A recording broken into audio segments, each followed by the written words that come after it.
est-ce qu'il y a des facteurs de risque? Est-ce que certaines femmes sont plus à risque que d'autres d'avoir un cancer du sein?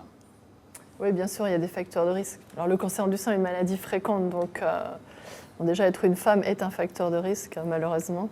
L'âge est un facteur de risque majeur. Alors, on identifie actuellement des situations de vraiment très haut risque qui sont très très particulières et qu'il faut connaître pour avoir un dépistage spécifique. Par exemple, si on a une très grande histoire familiale ou si on a reçu de la radiothérapie ou quelques autres situations.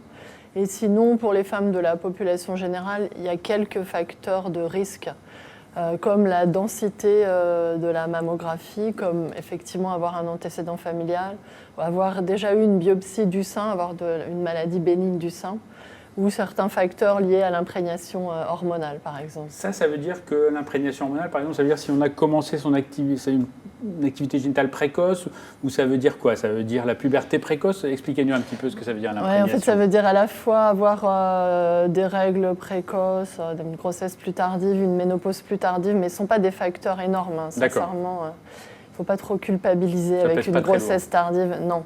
Et puis, on sait aujourd'hui que l'imprégnation hormonale exogène, c'est-à-dire le fait d'avoir pris beaucoup d'années de traitement hormonal après la ménopause, ou aussi beaucoup d'années de pilules, on le sait maintenant, augmente un petit peu les risques. D'accord, mais en tout cas, pas de panique, ce n'est pas le facteur de risque majeur. On va le voir tout au long de l'émission. De toute façon, à côté de ces facteurs de risque, il y a évidemment la grosse masse des cancers qui vont survenir. Alors on pourrait presque dire par hasard, en tout cas c'est de la faute à personne. Un cancer du sein survient simplement.